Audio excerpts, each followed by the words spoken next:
வணக்கம். இப்போ இந்த வீடியோ ப்ரெசன்டேஷனில் நம்ம எம்சிஎக்ஸ் காப்பர் மார்க்கெட்டில் இன்றைக்கி எப்படி ட்ரேட் பண்ணலாம் அப்படின்றத பற்றி பார்க்குறதுக்கு முன்னாடி நேற்று மார்க்கெட்டில் என்ன நடந்தது, நம்ம என்ன எதிர்பார்த்தோம் அப்படின்றத பற்றி பார்க்கலாம். நீங்கள் பார்த்துருக்கிறது காப்பரோட 7 நிமிஷம் கேண்டில் ஸ்டிக் சார்ட். இந்த கேண்டில் ஸ்டிக் தான் நேற்று மார்க்கெட்டோட ப்ரைஸ் ஓப்பனிங் 462 பக்கமாக ஓப்பன் ஆகிருக்கு. நம்ம என்ன நினச்சோன்னா 464க்கு மேலே போனால் பை பண்ணலாம், அப்படி இல்லைன்னா 456 வரைக்கும் பை பண்ணலாம், ஒவ்வொரு சப்போர்ட்லேயும் பை பண்ணலான்னு நினச்சிருந்தோம்.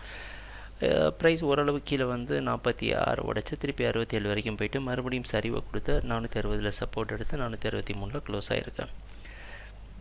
சொல்லப்போனால் பெரிய ஏற்ற இறக்கங்கள் இருந்திருக்கு. ப்ரைஸ் க்ளோசிங் ஓரளவு பையஸ்க்கு பாசிட்டிவாக இருக்குது.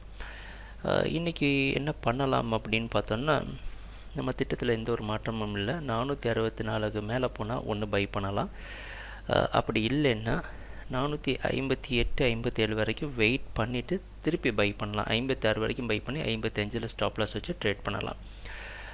கொஞ்சம் பார்த்து கவனமாக ட்ரேட் பண்ணணும், கவனமாக இருக்கணும். ஓரளவு இப்போ கன்சர்வேட்டிவ் ட்ரேடர்ஸ் 459 ஸ்டாப் லாஸ் வச்சு கூட வெளியே வந்துடலாம். காப்பர் வந்து எப்போவுமே இந்த 460 462 அப்படின்ற ஜோனில் இருக்கிறப்ப கொஞ்சம் வாலட்டைலாக இருக்கும், பார்த்து கவனமாக ட்ரேட் பண்ணுங்கள். ட்ரேடிங் நடக்கிறப்ப பார்ப்போம் என்னென்ன மாற்றங்கள் வருதுன்னு. எங்கள் வீடியோ ப்ரெசன்டேஷனை தொடர்ந்து பார்த்துட்டு வந்ததுக்கு மிக்க நன்றி, மகிழ்ச்சி, வணக்கம்.